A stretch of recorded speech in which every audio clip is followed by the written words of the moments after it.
Yeah, good morning students. Today our topic is immunity. Immunity word जो है Latin word इम्यूनिस किससे बना हुआ है? लैटिन वर्ड इम्यूनिस से बना हुआ है. The mean of immunis is independent.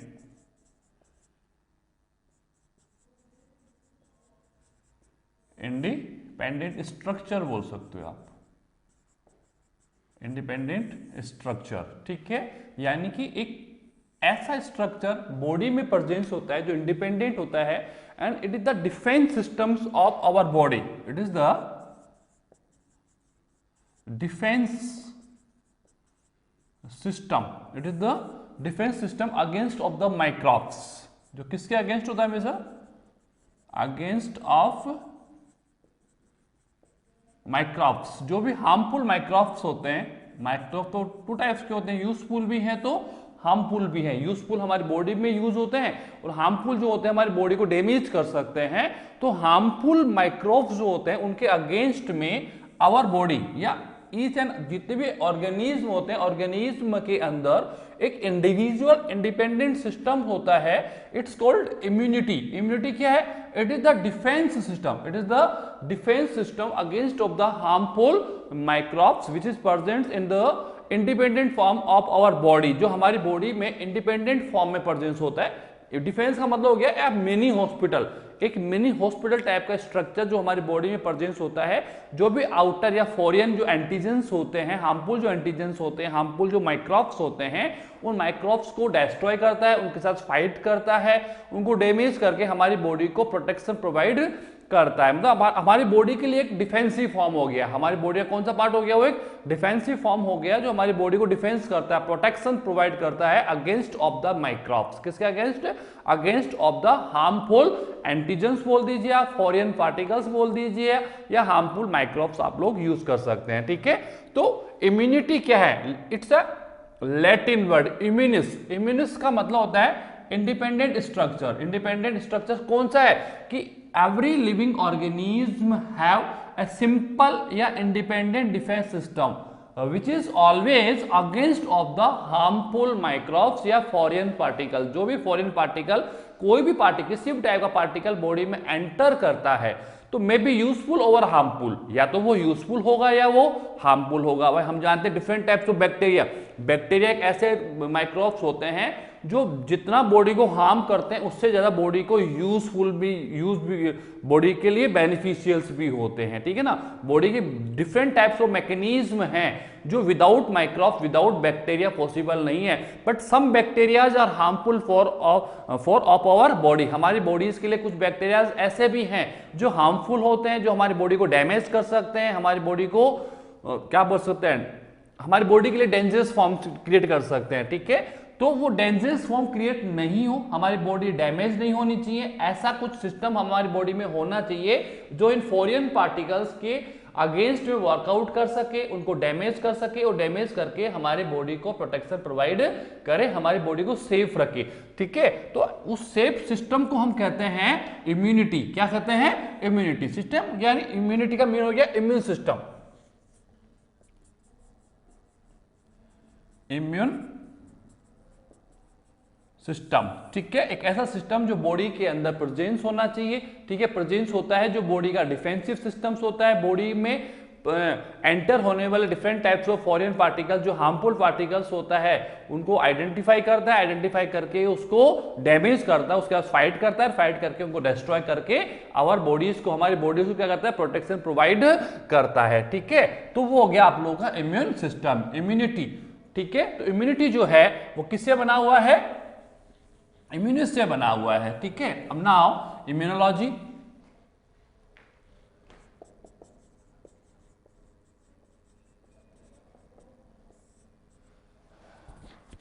The study of immunity. Study of immunity, it's called immunology. ठीक है, वही है. इम्यूनो मतलब इम्यूनिटी, लॉजी मतलब study. The study of immunity, it's called immunology. The father of immunology. Father जो है वो है एमिल वॉन बेहरिंग। कौन है?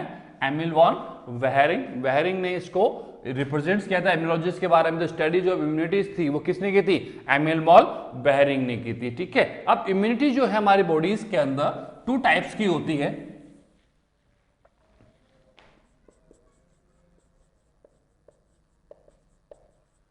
This is the last and final point, but 3 से 4 वीडियोस का है ये। ठीक है, तो immunity it's divide in the 2 forms.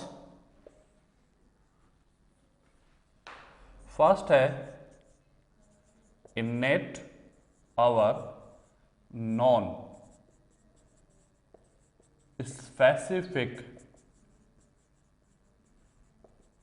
Immunity. Second form है एक्वायर्ड।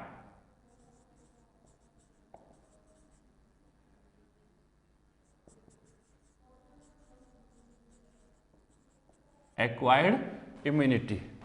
इनेट इसको हम लोग कह सकते हैं on birth,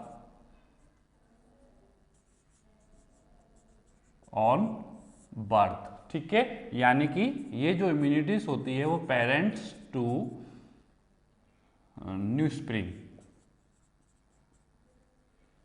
new of spring. ठीक है, और डॉटर सेल्स, और डॉटर सेल्स। ठीक है, यानी कि इस टाइप्स की जो इम्यूनिटीज होती हैं वो पेरेंट्स से बच्चे में आती है, पेरेंट्स से बच्चे में आएगी। सो जेनेटिकल हो गया। क्या हो गया? वो एक टाइप से जेनेटिकल हो गया। इसको हम लोग कह सकते हैं जेनेटिकल इम्यूनिटीज भी कह सकते हैं आप इसको, जेनेटिकल इम्यूनिटी। क्या कह सकते हैं हम इसको? जेनेटिकल इम्यूनिटीज के नेम से भी हम इसको रिप्रेजेंट कर सकते हैं। तो इनेट और नॉन स्पेसिफिक जो इम्यूनिटीज है वो ऑन बर्थ होती है। ऑन बर्थ का मतलब हो गया पेरेंट्स टू ऑफ स्प्रिंग, यानी कि इनका जो ट्रांसफर्स होता है, दिस टाइप्स ऑफ इम्यूनिटी जो डेवलप्ड होती है from the parent two of spring, यानी पेरेंट्स में जो इम्यूनिटीज होती है, कुछ ऐसी इम्यूनिटीज होती है पेरेंट्स के अंदर जो सीधे कहां पर ट्रांसफर हो जाती है? उसके बच्चे में ट्रांसफर होती है। उसकी स्प्रिंग जो न्यू जनरेशन होती है उसके अंदर क्या हो जाती है? वो ट्रांसफर हो जाती है। This types of immunity it's called on birth, यानी कि बर्थ के दौरान ही, जब बच्चे का बर्थ होता है, बच्चा 9 मंथ तक के गेस्टेशन, ह्यूमन बीइंग की बात करते हो 9 मंथ का गेस्टेशन पीरियड्स होता है, उसी दौरान जो होता है जितनी भी इम्यूनिटीज होती हैं वो मदर से बच्चे में आती है। किसमें आती है? मदर से बच्चे में आ जाती है। ठीक है, दिस इज कॉल्ड इनेट और नॉन स्पेसिफिक इम्यूनिटीज। इनेट और नॉन स्पेसिफिक इम्यूनिटीज होती है जो ऑन बर्थ आती है। जो कौन काम कैसे आती है? ऑन बर्थ आती है। एक्वायर्ड इम्यूनिटी जो है वो बनती है आफ्टर बर्थ, आफ्टर बर्थ, यानी बर्थ के बाद में, बर्थ होने के बाद में डिफरेंट टाइप्स ऑफ इम्यूनिटीज हमारी बॉडीज में डेवलप्ड होती है जिनका पेरेंट्स के साथ कोई इन्वॉल्वेशन नहीं होता है।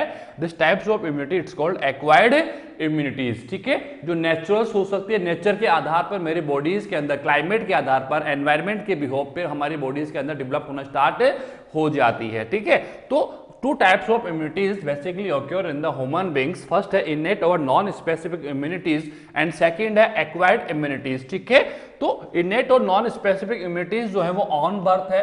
It's mean this types of immunities transfer from the parent to offspring, यानी पेरेंट्स में कुछ ऐसी इम्यूनिटीज होती हैं जो ऑफ स्प्रिंग में क्या हो जाती है? ट्रांसफर हो जाती है। यानी माता पिता से कुछ ऑफ इम्यूनिटीज जो होती हैं वो डिफेंसिव सिस्टम जो होते हैं वो अपने बच्चे में मूव कर जाते हैं। ठीक है ना, it is also called genetical immunities. हम इसको क्या कर सकते हैं? जेनेटिकल इम्यूनिटीज कह सकते हैं। अब इनको हमने नॉन और जो नॉन स्पेसिफिक हैं या जो इनेट है, ये 4 टाइप्स की होती है।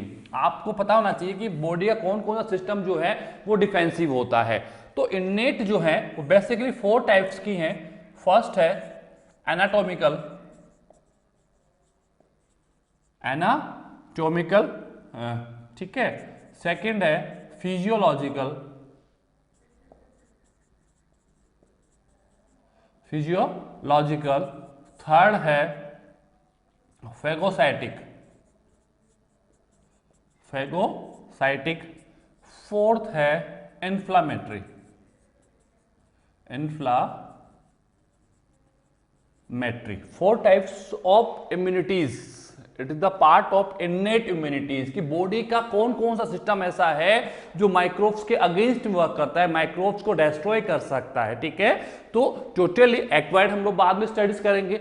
फर्स्ट मेरा पॉइंट है इननेट और नॉन स्पेसिफिक इम्यूनिटीज, ठीक है, जो ट्रांसफर होती है from the parent to new generation, यानी कि पेरेंट्स से अपनी ऑफ स्प्रिंग के अंदर पेरेंट्स का जो नया जनरेशन डेवलप होने वाला है उस जनरेशन के अंदर कुछ ऐसे इम्यूनिटीज आती हैं जो उनके पेरेंट्स से ट्रांसफर्स होते हैं। This types of immunity it's called innate और non specific types of immunity, it's also called genetical immunity. क्यों जेनेटिकल हो गया, जीन्स के थ्रू ट्रांसफर होंगी वो चीजें, ठीक है। तो ये ऑन बर्थ होती है, क्या होती है, on birth and after birth. तो आफ्टर बर्थ तो एक्वायर्ड हो गया, ऑन बर्थ कौन हो गया, इननेट और नॉन स्पेसिफिक इम्यूनिटीज, ठीक है। अब एनाटॉमिकल जो है,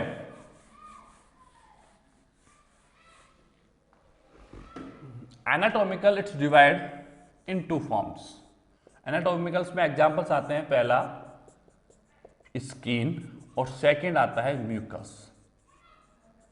एपिथेलियल होता है, एनाटॉमिकल मतलब हो गया उसके बॉडी स्ट्रक्चर, जो बॉडी का जो स्ट्रक्चर है क्या वो भी एक डिफेंसिव सिस्टम का काम करता है या नहीं करता है।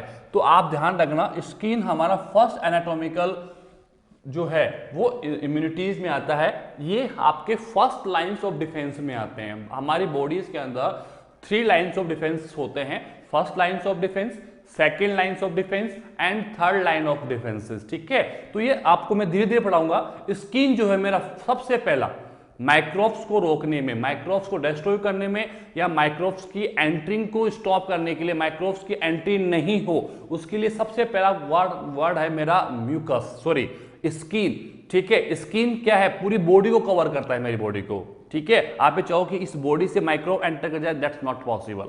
माइक्रोब्स एंटर कर सकता है the pores of body, the pores of body. तो मेरे पोरस कहां पर है, मेरे पोरस नोज में है, मेरे पोरस टीयर्स में है, आईज में है, मेरे पोरस ईयर्स में है, मेरे पोरस मुंह में है, माउथ है, ईयर्स है, हेयर है, जो भी आपके जो सेंसेस ऑर्गन्स बेसिकली आंखें हैं, आईज हो गया आप लोगों के पास में, नोज हो गया आप लोगों के पास में, और आपका माउथ हो गया, क्योंकि ये भी कवर्ड ऑफ पर्दे से कवर होता है ये भी, ठीक है ना। तो बेसिकली जो है तो 3 फॉर्म्स होती हैं मेरी बॉडी जितनी भी मेरी बॉडी है that is covered by the epidermis और एंडोडर्मिस, ठीक है। एंडोडर्मिस उसके नीचे हो गया, उसके बाहर कौन है, एपिडर्मिस, जो स्किन का फॉर्म्स होता है। और ये जो स्किन का है ये केराटिन से बना हुआ होता है। किससे बना होता है, केराटिन। और केराटिन क्या है, ये जर्म प्रूफ लेयर है, जर्म प्रूफ लेयर है, यानी कि जर्म्स का मतलब क्या हो गया, माइक्रोब्स, ठीक है। Microbes can not enter with the help of skin, ठीक है। स्किन के थ्रू माइक्रोब्स मेरी बॉडी में एंटर नहीं कर सकता, क्योंकि मेरी जो स्किन है, जो मेरी एपिडर्मस लेयर होती है, एपिडर्मल लेयर्स होती हैं, एपिडर्मल लेयर के चारों तरफ क्रिएटिन का डिपोजिशन होता है। किसका डिपोजिशन होता है, क्रिएटिन का। ये क्रिएटिन क्या करता है, उसको माइक्रोब फ्री कर देता है, उसको क्या करता है, उसको माइक्रोब फ्री कर देता है, यानी स्किन के थ्रू कोई भी माइक्रोब एंटर नहीं करेगा। माइक्रोब एंटर करने के लिए स्किन पे वाउंड्स का बनना जरूरी है, वाउंड्स मतलब इंजरीज होना जरूरी है, क्योंकि जब किसी भी स्किन पे इंजरी होती है, इंजरी का मतलब क्या हो गया कि आपका एपिडर्मल लेयर वहां से क्या हो गया, रिमूव हो गया, और वहां पर सामने कौन आ गया, आपके मसल्स आ जाएंगे। कौन आ जाएंगे, मसल। तो वहां पर क्रिएटिन है ही नहीं, वहां पर क्रिएटिन का डिपोजिशन नहीं है, तो microbes can enter into the wounds के अंदर डायरेक्ट क्या कर सकते हैं, वो एंटर कर सकते हैं, क्योंकि उसके एंट्री को रोक कौन रहा है, क्रिएटिन। और ये क्रिएटिन कहां पर है, एपिडर्मल लेयर के चारों तरफ है। कहां पर है, एपिडर्मल लेयर के चारों तरफ प्रेजेंस होता है। तो that is the germ proof layer. क्या होता है ये जर्म प्रूफ लेयर होता है, यानी माइक्रोब्स जो है can not enter with the help of skin into the body, हमारी बॉडी में स्किन की हेल्प से एंटर नहीं कर सकता। तो this is the first line of defence. कौन आ रहा है, स्किन आ रहा है। कौन आएगा, म्यूकस आएगा। कौन आएगा, म्यूकस आएगा। म्यूकस कहां पर है, म्यूकस आपके टीयर में भी है, ठीक है, आपके सलाइवा में भी है कि नहीं है। बेसिकली आप कहीं भी जाओगे, आप नेजल में जाओगे तो यहां भी म्यूकस ग्लैंड्स होती हैं, सलाइवा में म्यूकस ग्लैंड्स होती है, आइस में म्यूकस ग्लैंड्स होती हैं। तो यहां पर ये म्यूकस क्या होता है, म्यूकस ग्लैंड्स होती हैं, इसके अंदर म्यूकस ग्लैंड्स होती हैं, that is secrete of mucus, जो किसको सीक्रेट करती हैं, म्यूकस को सीक्रेट करती हैं। और ये म्यूकस क्या करता है भाई, बैक्टीरिया वायरस यहां से एंटर कर सकता है, नोज से एंटर कर सकता है, आइज से एंटर कर सकता है। समझ में आ रहा है नहीं आ रहा, ठीक है ना। तो इन सब में क्या होता है, म्यूकस ग्लैंड्स होती हैं। जितने भी हमारे पोरल होते हैं, पोरस होते हैं, अपर्चर्स होते हैं, म्यूकस ग्लैंड्स क्या होती है, वहां प्रेजेंस होती हैं। तो ये म्यूकस ग्लैंड्स क्या करती है, म्यूकस को सिक्रेट करती है, और ये म्यूकस क्या करता है, जितने भी माइक्रोब्स होते हैं उन माइक्रोब्स को क्या करता है, गला देता है, डैमेज कर देता है, डिस्ट्रॉय कर देगा उन चीजों को, क्या कर देगा, उनको ये डिस्ट्रॉय कर देगा। तो both are our first line defence, first lines of defence, दोनों किस में आते हैं, फर्स्ट लाइन ऑफ डिफेंस। सबसे पहले ये बॉडी को डिफेंसिव बनाते हैं, बॉडी को क्या बनाते हैं, ये डिफेंसिव बनाते हैं, क्योंकि वायरस या किसी भी हार्मफुल, हम वायरस की बात नहीं कर रहे, हम पर्टिकुलर एंटीजेंस की बात करते हैं, फॉरेन पार्टिकल्स की बात करते हैं, मे बी हार्मफुल। अगर वो हार्मफुल हैं तो एंटर तो मेरी बॉडी से करेगा, भाई डैमेज करने के लिए उसको मेरी बॉडी के अंदर एंटर करना पड़ेगा, और एंटर करने के लिए उसको या तो स्किन से निकले, तो स्किन तो क्या हो गया, क्रिएटिन लेवर से डिपॉजिट है, क्रिएटिन लेवर की प्रेजेंस से क्या हो सकता है, माइक्रोब्स कैन नॉट एंटर, ठीक है। उसके बाद बसता क्या है, बसता है मेरे पास भाई ये नोज है, माउथ है, ईयर्स है कि नहीं है। तो इन ऑर्गन्स के अंदर म्यूकस ग्लैंड्स होती हैं, ये म्यूकस ग्लैंड्स म्यूकस को सिक्रेट करती हैं, और ये म्यूकस क्या करता है, ये म्यूकस करता है जितने भी माइक्रोब्स होते हैं उन माइक्रोब्स को डिस्ट्रॉय करने में हेल्प करता है, कर सकता है, नहीं भी करेगा तो माइक्रोब एंटर कर जाएगा। वो that depend on the strength of microbes की, माइक्रोब्स की स्ट्रेंथ कितनी अच्छी है, क्या वो पावरफुल है या वो लूजर्स में आता है। क्योंकि मेरा माउथ तो ऑलमोस्ट ओपन ही रहता है, नोज मेरे ओपन है, बाहर कितने माइक्रोब्स हैं आई डोंट नो, मुझे कोई आइडियाज नहीं है कि मैं कितने माइक्रोब्स से कवर्ड हूं। डिफरेंट टाइप्स ऑफ माइक्रोब्स में भी यूजफुल और हार्मफुल कितने माइक्रोब्स होंगे जो मेरी बॉडी के चारों तरफ प्रेजेंस होंगे, वो अंदर एंटर भी कर रहे हैं, क्योंकि मैं ब्रीथिंग तो कर रहा हूं ना, तो ब्रीथ के साथ साथ माइक्रोब्स भी जाते होंगे, लेकिन वो माइक्रोब्स जा रहे हैं नहीं जा रहे पता नहीं चलता मुझे, तो ठीक है। तो this is the first lines of defence, first line of defence, it's called anatomical. ये किस में आता है, एनाटॉमिकल जो है it is the first line of defence. Physiological भी किस में आएगा, दोनों एनाटॉमिकल और physiological both are involve in the first line of defence. सबसे पहले ये डिफेंसिव सिस्टम का काम करते हैं। अभी मेरी बॉडी में कोई इम्यूनिटीज नहीं आई है, कोई पर्टिकुलर सिस्टम काम नहीं कर रहा, ये मेरी बॉडी में कुछ एंजाइमेटिक हार्मोन्स होते हैं जो मेरी बॉडी को डिफेंसिव बनाते हैं, मेरी बॉडी को क्या बनाते हैं, डिफेंसिव बनाएंगे, ठीक है। तो ये हो गया। तो एनाटॉमिकल में दो फॉर्म्स हैं, पहला आ गया स्किन और दूसरा आ गया आपका म्यूकस। दूसरा कौन आ गया, आपका म्यूकस आ गया, ठीक है। नाउ फिजियोलॉजिकल में आप आ जाए,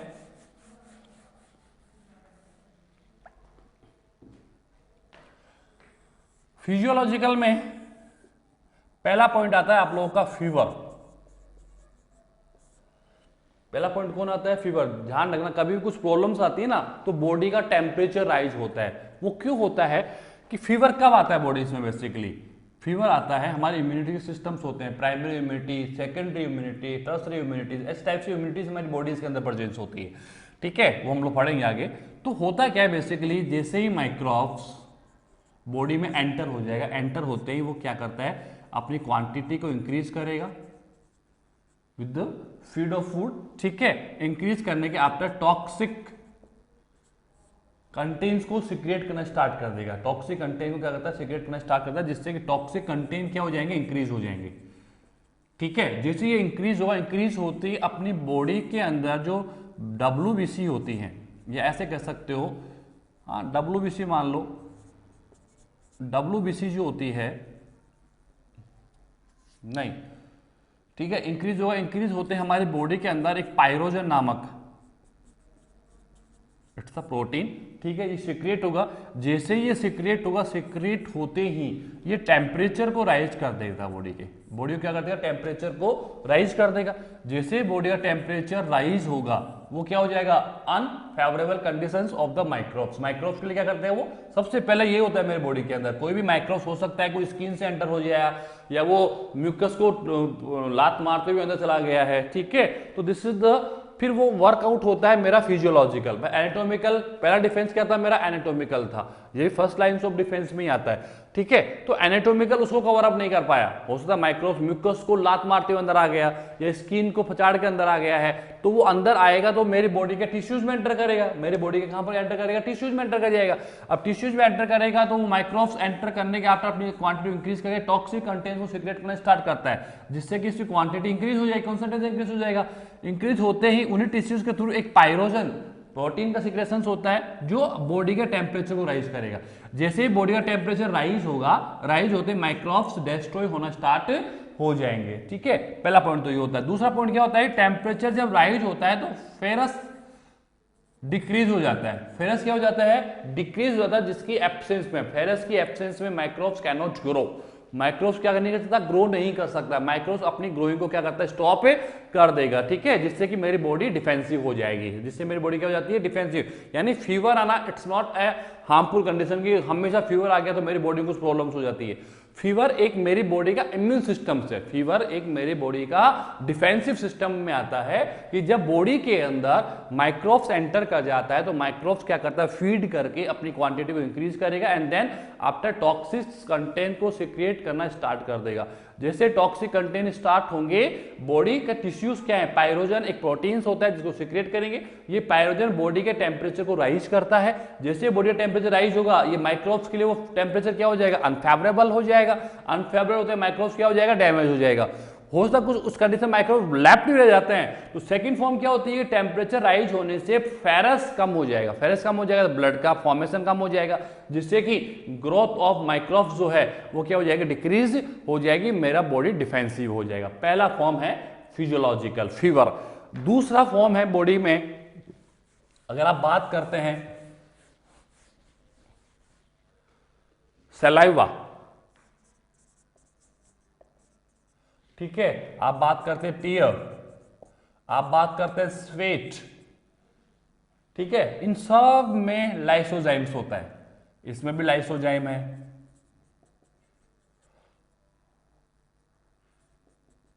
ठीक है, इसमें भी लाइसोजाइम है, इसमें भी लाइसोजाइम्स हैं। ये क्या करते हैं, बैक्टीरिया की सेल वॉल को डैमेज कर देते हैं।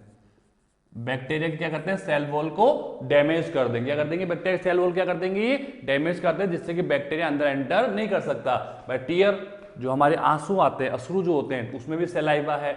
स्वेट जो मेरी बॉडी में स्वेट आता है, उसमें भी सलाइवा है।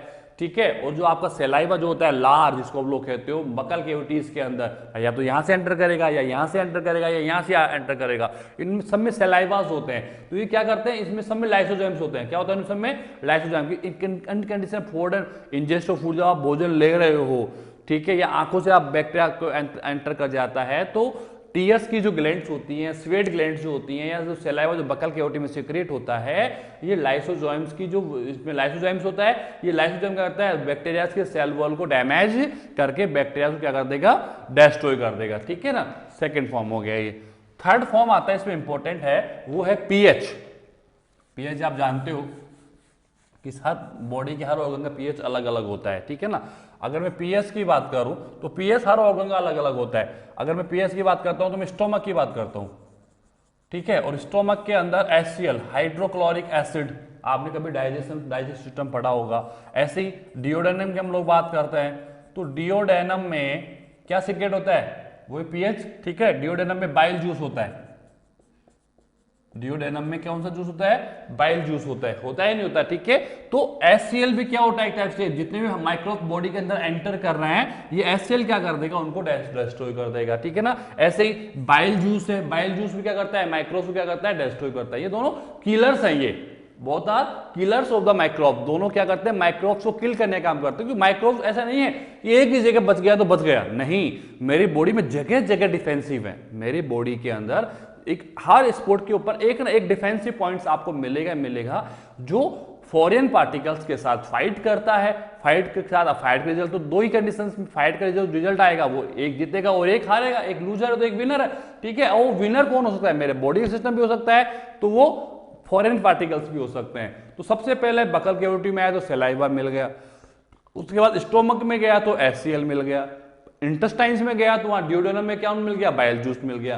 तो ये सब डिफेंसिव फॉर्म्स है मेरी। कौन सी फॉर्म्स में आती है, सब की सब डिफेंसिव फॉर्म्स होती हैं। ठीक है ना, और पीएच हर ऑर्गन का अलग अलग होता है। पीएच क्या होता है, हर ऑर्गन से क्या होता है अलग। स्टोमक का पीएच अलग है, इंटेस्टाइन्स का पीएच अलग होता है, बकल कैविटी का पीएच अलग होता है। तो हर पीएच के अंदर माइक्रोब्स अपने आप को स्टैब्लिश कर ले, मेंटेन कर ले, इट्स नॉट पॉसिबल। तो वो पीएच का इफेक्ट भी क्या करता है, उन बैक्टीरिया को क्या है, माइक्रोब्स क्या करता है, डिस्ट्रॉय कर सकता है। उसके बाद में हाइड्रोक्लोरिक एसिडिक फॉर्म हो गया एक टाइप से। ठीक है ना, तो हाइड्रोक्लोरिक एसिड क्या काम करता है, एक तो एसिडिटी बनाता है स्टोमक की, ठीक है, और दूसरा किलर ऑफ द माइक्रोब्स, ये माइक्रोब्स को किलिंग करता है। ऐसे ही बाइल जूस का फंक्शन इमल्सिफिकेशन होता है। ठीक है ना, और मीडियम को कन्वर्ट करता है, HCl मीडियम को एसिडिक मीडियम को बेस्ट मीडियम में कन्वर्ट करता है, पढ़ा होगा डाइजेस्ट सिस्टम के अंदर आप लोगों ने, ठीक है। तो वो भी क्या करता है, बाइल जूस भी it's the killer of microbes, ये भी माइक्रोब्स अगर एंटर कर जाता है, स्टोमक में एंटर हो जाएगा तो HCl उसको ले लेगा, बाइल जूस में एंटर कर गया तो उसको बाइल जूस ले लेगा। ऐसे इंटेस्टिनल जूस भी किलर ऑफ माइक्रोब्स होते हैं। तो जैसे जिस जिस ऑर्गन में जाएगा माइक्रोब्स, उन ऑर्गन्स के अंदर सब में डिफेंसिव सिस्टम्स होते हैं। ये सब मेरे फर्स्ट लाइन्स ऑफ डिफेंस है। अभी मैंने बॉडी का कोई स्पेसिफिक इम्यून सिस्टम मैंने यूज नहीं किया है।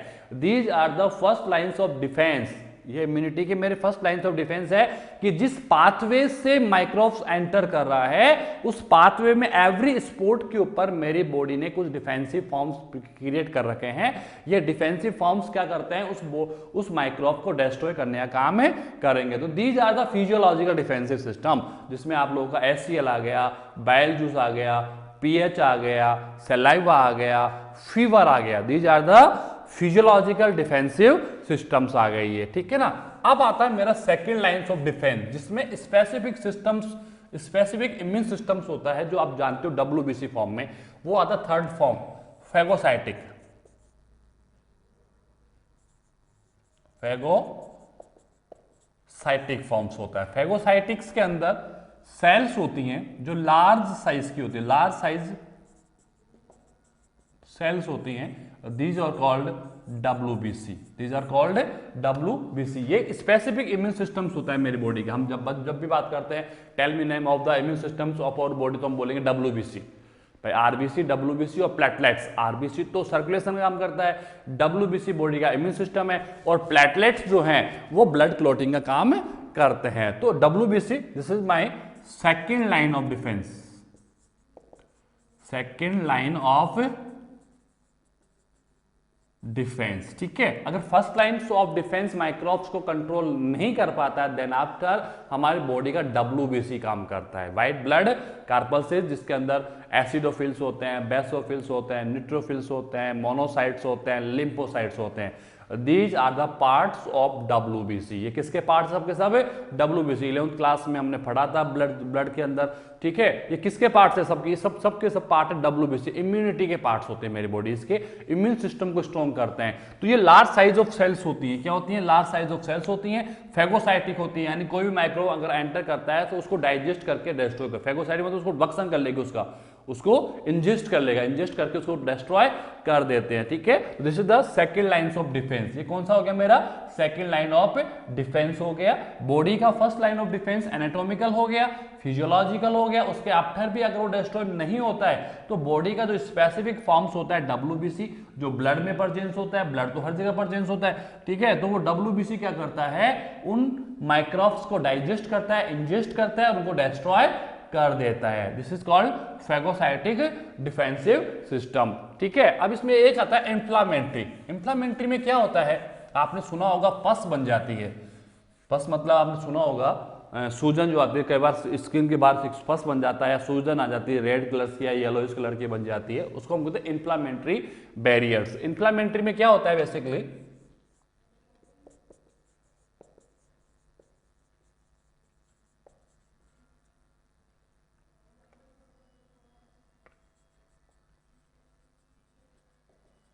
इंफ्लामेटरी बैरियर, ठीक है। इंफ्लामेटरी बैरियर में क्या होगा आप देखें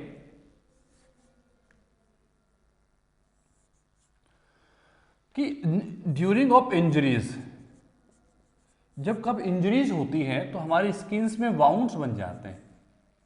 वाउंड मतलब कोई घाव हो जाता है। घाव का मतलब हो गया कि बॉडी की स्किन्स जो है वो वहां से रिमूव हो जाएगी, क्रिएटिन लेवल रिमूव हो जाएगा, तो वहां पर डायरेक्टली मसल्स कांटेक्ट में आ जाएगी, ठीक है। जैसे वाउंड्स होंगे तो वाउंड्स के ऊपर किसका अटैक होगा? अटैक ऑफ माइक्रोब्स, ठीक है, अटैक ऑफ माइक्रोब्स, ठीक है। अब माइक्रोब्स का जब अटैक होगा तो वाउंड्स के अंदर माइक्रोब्स एंटर कर जाएंगे और ये माइक्रोब्स क्या करेंगे? यहां पर टॉक्सिक सब्सटेंस,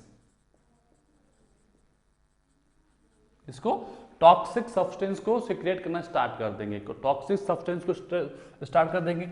वही टिश्यू जहां पर टॉक्सिक हो रहे हैं उन्हीं टिश्यूज के द्वारा, या आप ऐसे कर सकते हो, बेसोफिल होता है WBC का part, basophil of WBC secrete histamine protein, ठीक है। स्टामिन प्रोटीन हमारा WBC का एक बेसोफिल फॉर्म्स होता है, वो एक स्टामिन प्रोटीन को सिक्रिएट करता है। स्टामिन प्रोटीन को क्या करता है, वहां पर सिक्रिएट करेगा जहां पर वाउंड बना हुआ है, ठीक है, जहां पर माइक्रोब्स है, माइक्रोब्स ने टॉक्सिक सब्सटेंस को सिक्रिएट करना स्टार्ट कर दिया है, ठीक है। क्योंकि पस होना गलत नहीं है, पस एक मेरा इन्फ्लामेटरी बैरियर है, मेरी बॉडी का एक रेस्पॉन्स है, मेरी बॉडी का क्या है, एक रेस्पॉन्स है कि आई एम फाइन, ठीक है। तो फर्स्ट बनना कोई गलत नहीं है, फर्स्ट बनेगा तो ठीक हो जाएगा, ठीक है। तो स्टामिन आएगा। अब स्टामिन क्या करता है, स्टामिन और टॉक्सिक सब्सटेंस आपस में मिलेंगे, आपस में क्या होंगे, भिड़ेंगे, फाइट तो करेंगे ना। तो जब आपस में भिड़ते हैं ये, तो भिड़ने के दौरान जिन सेल्स में काम कर रहे हैं उन सेल्स की परमेबिलिटी,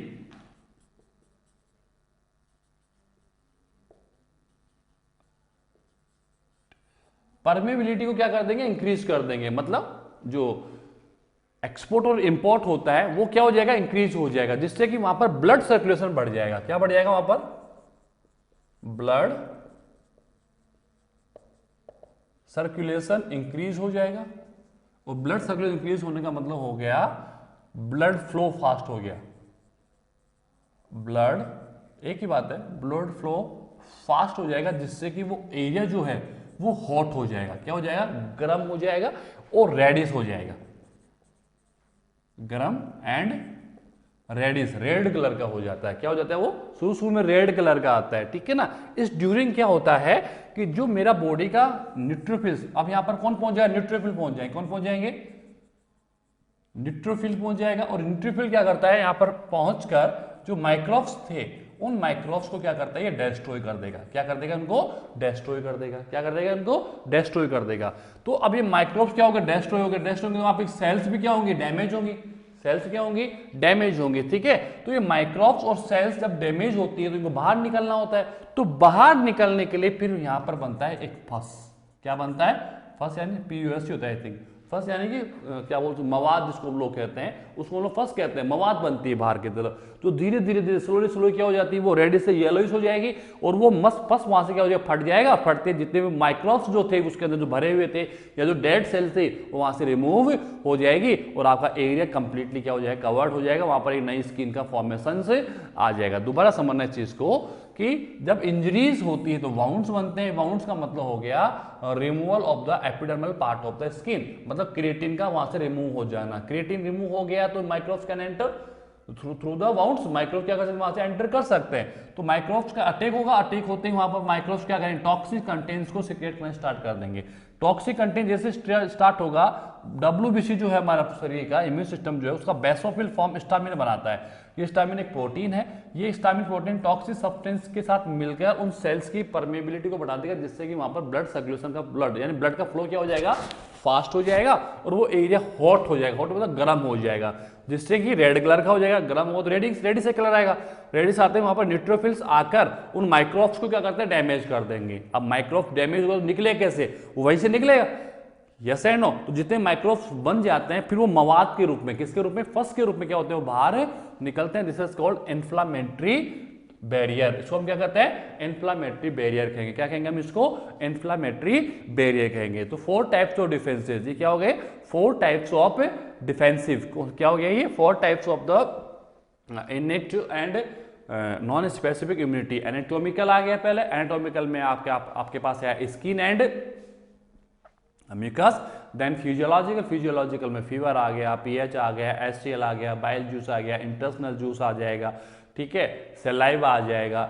ये सब किस में आ गया, फिजियोलॉजिकल में। देन थर्ड आ गया फेगोसाइटिक। कौन आ गया, फेगोसाइटिक आ जाएगा। फेगोसाइटिक में WBC आता है आप लोग का स्पेशल, WBC के पार्ट्स आ जाएंगे, हम लोग पढ़ेंगे आगे, ठीक है। एंड देन आफ्टर आपका लास्ट आता है इन्फ्लामेटरी बैरियर, जो फस बनता है, जो स्किन के अंदर जो मवाद बन जाती है, फस बन जाता है, वो कैसे बनता है, क्यों बनता है, this is the inflammatory barrier. तो ये 4 types of immunities of the innate and non specific immunity. इनेट जो होती है वो ऑनबॉर्न होती है, यानी बर्थ के दौरान ही, यानी पेरेंट्स से ऑफ स्प्रिंग की ओर क्या करती है, ये मूव करती है। पेरेंट्स से ऑफ स्प्रिंग की ओर क्या करती है, ये मूव करती है, ठीक है। This is sufficient for today. ये कंप्लीट हो चुका है and may be schools open होने की पॉसिबिलिटीज काफ़ी अच्छी है। और स्कूल तो आना ही पड़ेगा, क्योंकि बोर्ड एग्जाम फाइट करने के लिए स्कूल आना it's must compulsory for you, ठीक है। बट कोर्स इतना ज़्यादा नहीं है, हम इजीली इस चीज़ को स्टडीज कर सकते हैं। Okay, thank you very much.